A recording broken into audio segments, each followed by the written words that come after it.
Hey, what's up guys? Today I'm going to be showing you how to create the TEF form in Japanese. Now in this video I'm not actually going to be showing you the uses of the TEF form because quite frankly there's so many uses for it that it wouldn't fit into this video.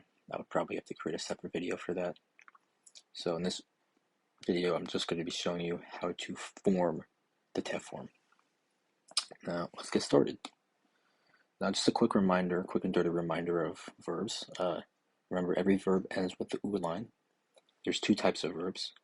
There's do verbs and there's u verbs. Do verbs end with iru or eru, and u verbs end with anything else.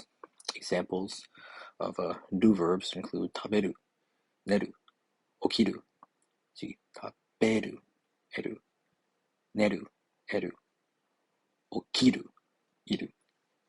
And then examples of u verbs, yomu, asobu, oyogu. Now you should already know that probably if you're this far into studying the TEF form. You should really know the two verb types, hence why I'm going over it so quickly. Now, for the sake of the TEF form, we're actually going to start with the u verbs, because they're much more difficult than do verbs, and unfortunately, there's a lot more u verbs than there are do verbs.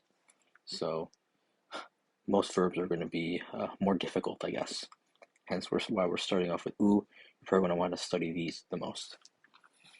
So for u verbs can have all these right here are potential endings for u verbs. U verbs can end in u, tsu, du, bu, mu, nu, ku, or gu. And then suru, and these are actually irregulars.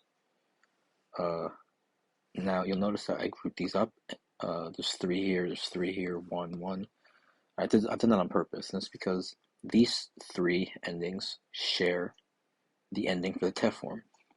These three endings share this ending for the TEF form, and then these are separate. So verbs in its dictionary form that end with u, tsu, or ru turn into te for the TEF form. Bu, mu, or nu turn into nde. Ku verbs turn into ite. Gu verbs turn into ide. Suru, these are regulars again. Suru turns into shite. Kuru turns into kite. And then finally, iku turns into itte. Now let's go over a couple of examples. U verbs. Verbs that end with u, kao, turns into katte. A verb that ends with tsu, motsu, turns into motte. A verb that ends with ru, u verb that ends with ru is kaeru, turns into kaite. Now you might say, oh wait, doesn't kaeru end with eru? So it should be a do verb, not an u verb. Now normally you would be correct, but kaeru is, I'm pretty sure, like the only exception to that rule. So you're gonna want to memorize that. Kaeru is an u verb, not a do verb. So again, kaeru turns into kaite.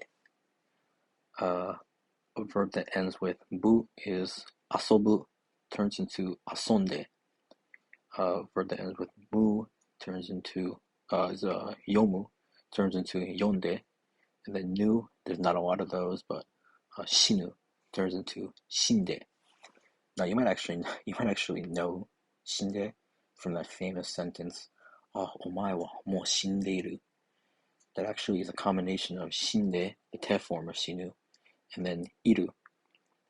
But that really goes into the category of the uses of the TEF form, which we're not going to get into in this video. But again, you might know that shinu, shinde is the TEF form of shinu, shinde.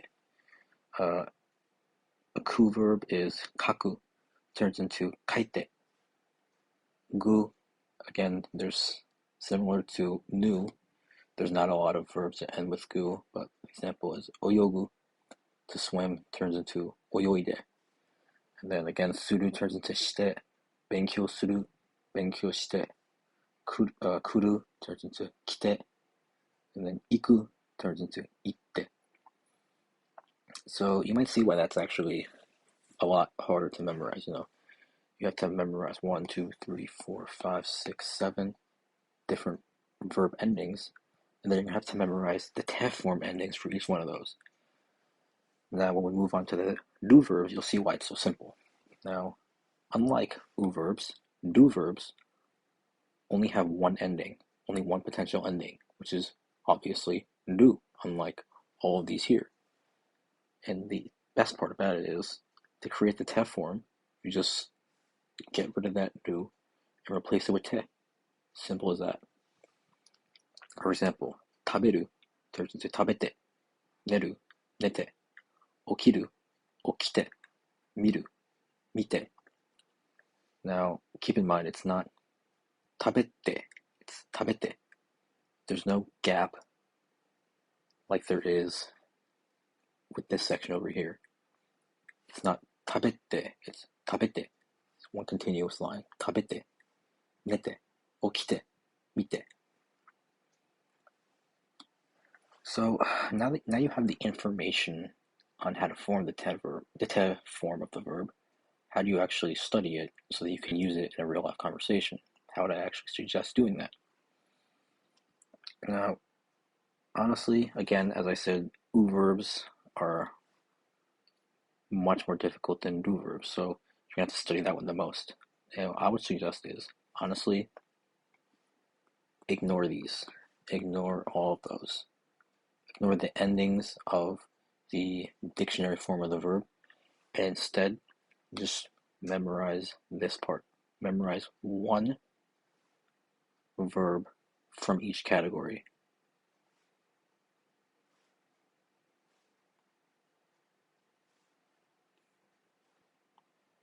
Memorize the one dictionary form of the verb, and then the te form of it. So just repeat in your head a bunch of times throughout the day for multiple days. 顔、買って、買って、買って、持って、持って、持って、持つ、持って、持って、持って、帰る、帰って、帰って、帰って. So the advantage in doing this is that you don't have to go through the mental gymnastics of, kao is ends with it's an u verb that ends with u.